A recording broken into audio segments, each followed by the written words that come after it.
Welcome to TN jobs Tamil. இன்றைக்கி நம்ம என்ன பார்க்க போகிறோம் அப்படின்னா, கோர்ட் இளநிலை உதவியாளர் உடைய நோட்டிஃபிகேஷன்ஸ் தான் நம்ம பார்க்க போகிறோம். இந்த நோட்டிஃபிகேஷன் சுப்ரீம் கோர்ட்லேருந்து வந்தது. இந்த நோட்டிஃபிகேஷன்ஸ் இதற்கான ஸ்டார்டிங் சேலரி பொறுத்த வரைக்கும் 35,500 அவங்க மென்ஷன் பண்ணியிருக்காங்க. ஃப்ரெஷர்ஸ் அப்ளை பண்ணிக்கலாம். ஆன்லைன் அப்ளிகேஷன் தான். இந்த அப்ளிகேஷன் அப்ளை பண்ணுறதுக்கான லாஸ்ட் டேட் எப்போ அப்படின்னா, அடுத்த மாதம் 8ஆம் தேதி வரைக்கும் உங்களுக்கு டைம் இருக்குது. ஸோ சில பல ஜென்ரல் இன்ஸ்ட்ரக்ஷன்ஸ் எல்லாமே பார்த்துட்டு மறக்காமல் எலிஜிபிளாக இருக்கீங்க அப்படின்னா அப்ளை பண்ணுங்கள். 38 மாவட்டத்தில் இருந்துமே அப்ளை பண்ணிக்கலாம். கீழே இந்த நோட்டிஃபிகேஷனோட அஃபிஷியல் லிங்க் வந்துட்டு நான் டிஸ்கிரிப்ஷனில் டேக் பண்ணிடுறேன். மறக்காமல் எலிஜிபிளாக இருக்கீங்க அப்படின்னா போய் செக் அவுட் பண்ணி பாருங்கள். இப்போ தான் first time TN jobs Tamil channel பார்க்குறீங்க அப்படின்னா மறக்காமல் லைக் பண்ணுங்கள், ஷேர் பண்ணுங்கள், சப்ஸ்கிரைப் பண்ணுங்கள். வாங்க வீடியோக்குள்ளே போகலாம். இதுதான் அவங்களோட official notification supreme court of India. இந்த நோட்டிஃபிகேஷன் எப்போ வந்தது அப்படின்னா பிப்ரவரி மாதம் 4ஆம் தேதி தாங்க அந்த நோட்டிஃபிகேஷன் வந்தது. இதற்கான லாஸ்ட் டேட் முன்னாடியே சொன்ன மாதிரி 8/3/2025. இது வந்துட்டு எந்த வேக்கன்சிஸ் எந்த போஸ்ட் அடிப்படையில் இவங்க ரெக்ரூட்மெண்ட் எடுக்கிறாங்க அப்படின்னா, ஜூனியர் கோர்ட் அசிஸ்டண்ட் இந்த போஸ்ட்டில் தான் வந்துட்டு ரெக்ரூட்மெண்ட் ப்ராசஸ் வந்துட்டு எடுக்கிறாங்க. இது வந்துட்டு குரூப் பி நான் கேசட்டட் அப்படின்னு அவங்க சொல்லியிருக்காங்க. இதற்கான மாத சம்பளம் எவ்வளோ இருக்கும் அப்படின்னா, 72,040 ரூபா வந்துட்டு மாத சம்பளம் இருக்கும். ஒவ்வொரு ப்ரமோஷன்ஸ்க்குமே உங்களுக்கு 4,200 ரூபா வந்துட்டு இன்க்ரீஸ் பண்ணுவாங்க. இதற்கான எஜுகேஷனல் குவாலிஃபிகேஷன்ஸ் வந்துட்டு இங்கே கொடுத்துருக்காங்க. ஃபர்ஸ்ட் என்னென்ன 3 குவாலிஃபிகேஷன்ஸ் கொடுத்துருக்காங்க. நீங்கள் எனி பேச்சுலர் டிகிரி முடிச்சிருக்கலாம். BSc, MA, BE any bachelor degree முடிச்சிருக்கலாம். நெக்ஸ்ட்டு ஒரு எக்ஸ்ட்ரா கரிக்குலர் ஆக்டிவிட்டி இருக்கணும். மினிமம் ஸ்பீட் குறைந்தபட்சமாக 35 words per minute in English typing வந்துட்டு உங்களுக்கு தெரிஞ்சிருக்கணும் அப்படின்னு அவங்க சொல்லியிருக்காங்க. கம்ப்யூட்டர் ஆப்ரேஷன்ஸில் உங்களுக்கு வந்துட்டு நாலேஜும் தெரிஞ்சிருக்கணும் அப்படின்ட்டு அவங்க சொல்லியிருக்காங்க. இதற்கான வயது வரம்பை பொறுத்த வரைக்கும் இந்த டேட் படி 8/3/2025 இந்த டேட் படி உங்களுக்கு 18 வயசு வந்துட்டு முழுமையடைஞ்சிருக்கணும், 30 வயசுக்குள்ளே இருக்கணும் அப்படின்ட்டு அவங்க சொல்லியிருக்காங்க. 30 வயசுக்கு மேலே இருக்கணும். 18 வயசு முடிஞ்சிருக்கணும், 30 வயசு வந்துட்டு மேலே இருக்கணும் அப்படின்ட்டு அவங்க மென்ஷன் பண்ணியிருக்காங்க. இந்த எக்ஸாமினேஷன்ஸோடைய ஒரு ஓவர்வியூ பார்த்துடலாம். ஃபர்ஸ்ட் வந்துட்டு என்ன, ஒரு 100 கொஷின்ஸ் உடைய ஒரு எக்ஸாம்ஸ் வந்துட்டு வைப்பாங்க. அது வந்துட்டு பார்ட் 1. இதில் வந்துட்டு அப்ஜெக்டிவ் டைப் கொஷின்ஸும் மல்டிபிள் சாய்ஸ் ஆன்சர்ஸும் இருக்கும். இதில் வந்துட்டு ஒரு கொஷின் கொடுத்து இதில் 4 ஆப்ஷன் அதில் 1 வந்துட்டு டிக் பண்ணுற மாதிரி இருக்கும். அந்த 100 கொஷின்ஸில் 50 வந்துட்டு ஜென்ரல் இங்கிலீஷ் கொடுத்துருப்பாங்க.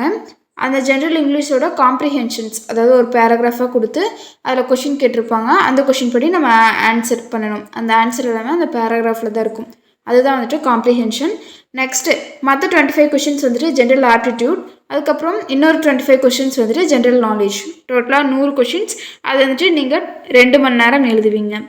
நெக்ஸ்ட் பார்ட் என்ன அப்படின்னா, objective type computer knowledge base பண்ண டெஸ்ட் வந்துட்டு வைப்பாங்க. இதுக்கு டோட்டலாக 25 கொஷின்ஸ் வந்துட்டு அவங்க கண்டக்ட் பண்ணுவாங்க.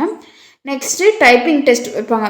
அதாவது 35 வேர்ட்ஸ் பர் மினிட்ல நீங்கள் டைப் பண்ணுறீங்களா அப்படின்ட்டு அவங்க கேட்பாங்க. ஸோ அவங்க வந்துட்டு டெஸ்ட் பண்ணுவாங்க. மிஸ்டேக்ஸ் வந்துட்டு 3% வரைக்கும் இருக்கலாம்.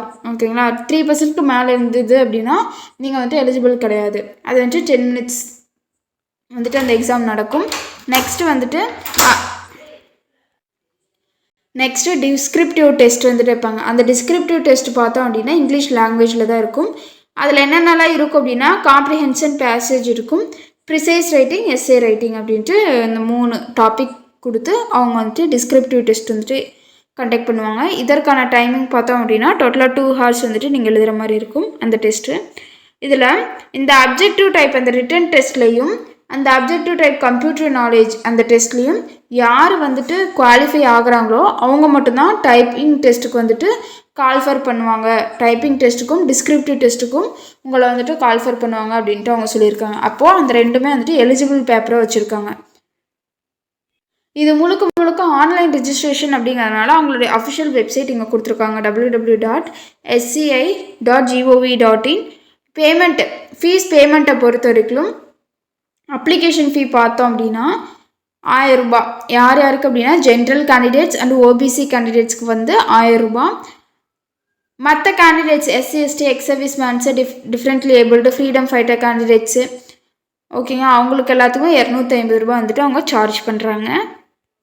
இதில் ஸ்டார்டிங் டேட் வந்துட்டு டைமோட கொடுத்துருக்குறாங்க 5/2 அன்னைக்கு தான் வந்துட்டு ஸ்டார்டிங் டேட். அன்னைக்கு காலையில் 10 மணி வரைக்கும், 10 மணியில் இருந்து 8/3 அடுத்த மாதம் 3ஆம் தேதி வரைக்கும் அவங்க வந்துட்டு டைம் சொல்லியிருக்காங்க. டைம் நிறையாவே இருக்குது. இந்த ஜென்ரல் இன்ஸ்ட்ரக்ஷன்ஸ்லாம் நீங்கள் ஒரு டைம் பார்த்துட்டு அப்புறமேட்டுக்கு வந்துட்டு நீங்கள் அப்ளை பண்ணலாம். இப்போ வந்துட்டு நீங்கள் அந்த எக்ஸாம்ஸ்க்கு அப்ளை பண்ணிட்டீங்க இல்லையா, அப்போ அட்மிட் கார்டு வரும். அந்த அட்மிட் கார்டு வந்துட்டு போஸ்ட் மூலிமா வராது அப்படின்ட்டு சொல்லியிருக்காங்க. அவங்களோட ஜென்ரல் வெப்சைட்டான சுப்ரீம் கோர்ட் அந்த வெப்சைட்டில் போய் நீங்களாக தான் டவுன்லோட் பண்ணிக்கணும் அப்படின்ட்டு அவங்க மென்ஷன் பண்ணியிருக்காங்க. இந்த பேஜில் பார்த்தோம் அப்படின்னா அவங்க எக்ஸாம் சென்டர்ஸ் கொடுத்துருக்காங்க எக்ஸாம் எழுதுறதுக்கு. அதில் நம்ம தமிழ்நாட்டில் எந்தெந்த டிஸ்ட்ரிக்ஸ்லாம் அலோகேட் பண்ணியிருக்காங்க அப்படின்ட்டு நம்ம பார்க்கலாம். இதில் பார்த்தோம் அப்படின்னா சென்னை, கோயம்புத்தூர், மதுரை, சேலம், வேலூர், திருச்சிராப்பள்ளி, திருநெல்வேலி, கன்னியாகுமரி அப்படின்ட்டு ஒரு சில டிஸ்ட்ரிக்ஸ் எல்லாமே கொடுத்துருக்காங்க. இந்த ஆப்ஷன்ஸை தான் வந்துட்டு நீங்கள் சூஸ் பண்ணணும் எக்ஸாம் சென்டராக. அவ்வளோதான் இம்பார்ட்டண்ட் இன்ஃபர்மேஷன்ஸ் இந்த நோட்டிஃபிகேஷன் பிடிஎஃப்ல இருக்கிறது. டிஎன் ஜாப்ஸ் தமிழ் சேனல் பிடிச்சிருந்தா மறக்காமல் லைக் பண்ணுங்கள், ஷேர் பண்ணுங்கள், சப்ஸ்கிரைப் பண்ணுங்கள். இதனோட லிங்க் வந்துட்டு நான் கீழே டிஸ்கிரிப்ஷனில் டேக் பண்ணியிருக்கேன். எலிஜிபிளாக இருக்கீங்க அப்படின்னா மறக்காமல் அப்ளை பண்ணுங்கள். தேங்க்யூ.